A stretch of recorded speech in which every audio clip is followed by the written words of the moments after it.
അപ്പോൾ ഗൈസ്, പുതിയൊരു വീഡിയോയിലേക്ക് സ്വാഗതം. അങ്ങനെ ഞാൻ എൻ്റെ യൂണിക്കോണും എടുത്ത് ഒറ്റയ്ക്കൊരു സോളോ റൈഡിന് ഇറങ്ങിയിരിക്കുകയാണ്, ഒരു ചെറിയ ബാഗ് കൊണ്ട് എൻ്റെ കൂടെ.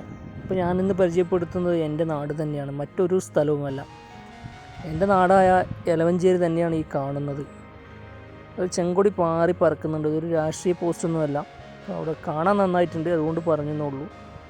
നാഷണൽ ഹൈവേയുടെ സൈഡുകളിലായിട്ടാണ് ഈ ഒരു കട്ട് റോഡും ഈ പാടവും.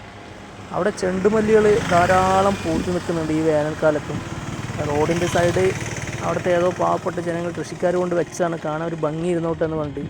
അതവസാനം ജനങ്ങൾ ആസ്വദിക്കുന്ന നല്ലൊരു ഫേവറേറ്റ് പ്ലേസായി മാറിയിരിക്കുകയാണ്.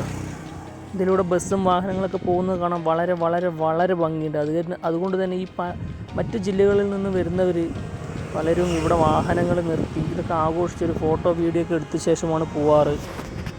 ഞാൻ പോലും അറിയാതെയാണ് എൻ്റെ നാട് ഫേമസ് ആയിക്കൊണ്ടിരിക്കുന്നത്. അതിലെനിക്ക് വളരെ വളരെ സന്തോഷമേ ഉള്ളൂ. കാരണം ഞങ്ങളൊക്കെ ചെറുപ്പകാലത്ത് ക്രിക്കറ്റ് കളിച്ച് ഫുട്ബോൾ കളിച്ച് നടന്ന നാട് ഇന്ന് സോഷ്യൽ മീഡിയ വഴിയൊക്കെ ഫേമസ് ആയിക്കൊണ്ടിരിക്കുക എന്ന് പറയുമ്പോൾ അത് ഞങ്ങളെ സംബന്ധിച്ചിടത്തോളം ഞങ്ങൾക്കൊരു ക്രെഡിറ്റ് തന്നെയാണ്.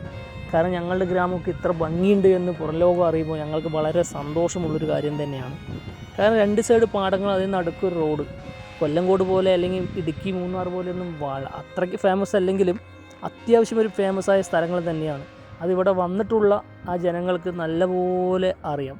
നെൽമണികളെല്ലാം കൊയ്യാറായ ഒരു സമയമാണ്. കുറച്ച് പാടങ്ങളൊക്കെ കൊയ്തിട്ടുണ്ട്, കുറച്ച് കൊയ്യാറായി നിൽക്കുകയാണ്, കുറച്ച് വിളവെടുക്കാനായിട്ടില്ല. അങ്ങനത്തെ ഒരു സിറ്റുവേഷനാണ് ഇപ്പോൾ ഇവിടുത്തെ കാലാവസ്ഥ. പാലക്കാടിൻ്റെ പിന്നെ കാലാവസ്ഥയെക്കുറിച്ചൊന്നും പറയണ്ടല്ലോ.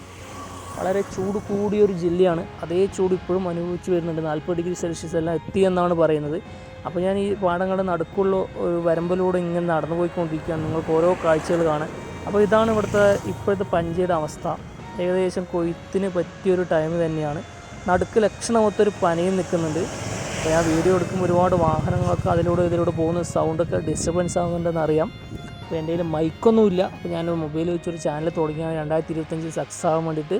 അപ്പോൾ ഈ ചാനൽ എല്ലാവരും ഒന്ന് ഷെയർ ചെയ്ത് മാക്സിമം എന്നെ സപ്പോർട്ട് ചെയ്യണം. അപ്പോൾ അങ്ങനെ കുറച്ച് പാടങ്ങൾ കൊയ്ത ഇതാണ് കാണിച്ചു തരുന്നത്. കുറച്ച് കൊയ്യാനായിട്ടുണ്ട്. വളരെ മനോഹരമായൊരു പ്ലേസ് തന്നെയാണ്. അപ്പോൾ നിങ്ങൾ ഇനി ഈ വഴി തൃശ്ശൂർ ഗോവിന്ദാപുരം റൂട്ട് വഴി വരുന്നുണ്ടെങ്കിൽ നിങ്ങൾ അവിടെ ഒന്ന് കയറണം എന്നാണ് എൻ്റെ ഒരു അഭ്യർത്ഥന. സ്ഥലം ലൊക്കേഷൻ കറക്റ്റായിട്ട് അറിയണമെങ്കിൽ കമൻറ്റ് ബോക്സിൽ ചോദിച്ചാൽ ഞാൻ നിങ്ങൾ കറക്റ്റായിട്ട് അതിൻ്റെ ഡീറ്റെയിൽസ് പറഞ്ഞു തരുന്നതായിരിക്കും. അപ്പോൾ ഗൈസ്, ഈ വീഡിയോ ഇഷ്ടപ്പെട്ടോ ഇല്ലയോ എന്നൊന്ന് പറയണം. പിന്നെ ഞാൻ എന്തെങ്കിലും വീഡിയോ എടുക്കുന്നതിൽ നിങ്ങൾക്കത് ഇഷ്ടപ്പെടാറുണ്ടെങ്കിൽ വീഡിയോയിൽ എന്തെങ്കിലുമൊക്കെ മാറ്റം വരുത്തണം, ഇങ്ങനെയല്ല അങ്ങനെ ചെയ്യണം എന്നൊക്കെ പറയുന്നുണ്ടെങ്കിൽ അത് കമൻറ്റിൽ രേഖപ്പെടുത്താം. ഞാൻ അതിനനുസരിച്ച് വീഡിയോ മാറ്റുന്നതായിരിക്കും. ഇതാണ് ഗൈസ് ഞാൻ പറഞ്ഞത്. കുറച്ച് പാടം കൊയ്ത് കുറച്ച് കൊയ്യാനായി. ഇവിടെ പഞ്ച മാത്രമായിട്ടുള്ളൂ. കൊയ്യാൻ ഇനിയും മാസങ്ങളെടുക്കും തോന്നുന്നു. അത് എന്താണെന്ന് അറിയില്ല, എങ്ങനെ ഇടകലർന്ന് വന്നത്. ഇനി വെള്ളത്തിൻ്റെ ലഭ്യത കുറവുകൊണ്ടാണോ എന്നൊന്നും എനിക്കറിയില്ല. വേറൊരു കൊയ്ത് കിടക്കുന്ന ഒരു പാടത്തിൻ്റെ ദയനീയ അവസ്ഥ ഞാൻ കാണിച്ചിരുന്നു. പല പഞ്ചിയും താഴെ വീണ് കർഷകന് വൻ നഷ്ടമാണ്. ഇത് എന്താണ് ഇങ്ങനെ സംഭവിച്ചിരുന്നത്? ഈ വേനൽക്കാലത്ത് വെള്ളം കൂടിയിരിക്കുന്നു ഈ പാടത്ത് മാത്രം. പഞ്ചകളെല്ലാം താഴെ വീണു. നിരവധി കൊക്കുകൾ, ആഫ്രിക്കൻ കൊക്കുകൾ, ഞാൻ അതിൽ കണ്ടത് ഒരു 500 മേലെയെങ്കിലും ഉണ്ടാവും. ഞാൻ വീഡിയോ എടുക്കുമ്പോൾ അതെല്ലാം പറഞ്ഞത്, അതുകൊണ്ട് എനിക്കത് വ്യക്തമായിട്ട് ക്യാപ്ചർ ചെയ്യാൻ പറ്റിയില്ല. ഇവിടെ നല്ല കാറ്റാണ് ഗൈസ്, അതുകൊണ്ട് ഞാൻ പറയുന്നൊന്നും വ്യക്തമായിട്ട് കേൾക്കുമെന്ന് തോന്നുന്നില്ല. ഇതാണ് ബസുമതി റൈസ്. ഇത്രയും പാടത്തിന് നടുക്ക് പ്രത്യേകതരം നെൽമണികൾ അവിടെ അവർ കർഷകർ വിതച്ചിട്ടുണ്ട്. അതെന്തായാലും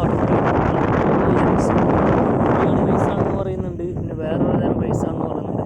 ഒരു കുടിലിട ഈ പാടത്തിന് നടുക്ക് കെട്ടി വെച്ചിട്ട് പക്ഷേ താഴെ വീണ് പോയിരിക്കുന്നു ഗൈസ്. ഇപ്പോൾ വേനൽക്കാലമായതുകൊണ്ട് ഇവിടെ ആരും വരുന്നില്ല എന്ന് തോന്നുന്നു. നല്ല കാറ്റാണ് ഈ ചൂടത്ത് എനിക്ക് കിട്ടിക്കൊണ്ടിരിക്കുന്നത്. വളരെ അടിപൊളിയായിട്ടുണ്ട്. അപ്പോൾ എനിക്ക് എൻ്റെ കാലാവസ്ഥയ്ക്ക് ഈ നല്ല ചൂടിലൊരു കാറ്റ് കിട്ടുമ്പോൾ നമുക്കൊരു സന്തോഷം ഉണ്ടാവുമല്ലേ, അതാണ് ഇപ്പോൾ ഞാൻ അനുഭവിച്ചു കൊണ്ടിരിക്കുന്നത്. എന്തായാലും പാലക്കാടും പാടങ്ങളെല്ലാം ഇപ്പോൾ കൊയ്ത് കഴിഞ്ഞിരിക്കുന്നൊരു സിറ്റുവേഷനാണ്. അപ്പോൾ പക്ഷികളെല്ലാം പറന്നു പോയിക്കൊണ്ടിരിക്കുന്നു. വളരെ മനോഹരമായിട്ടുണ്ട്. ഒരുപക്ഷെ ഞാനിത് ക്യാമറയിലെടുത്താണെങ്കിൽ കുറച്ചുകൂടി കാണാൻ നന്നായിട്ടുണ്ടാകും. ഇതിപ്പോൾ ഞാൻ മൊബൈലിലെടുത്തതുകൊണ്ട് അത്രയും ക്ലിയർ ഇല്ല എന്ന് ഞാൻ വിചാരിക്കുന്നു.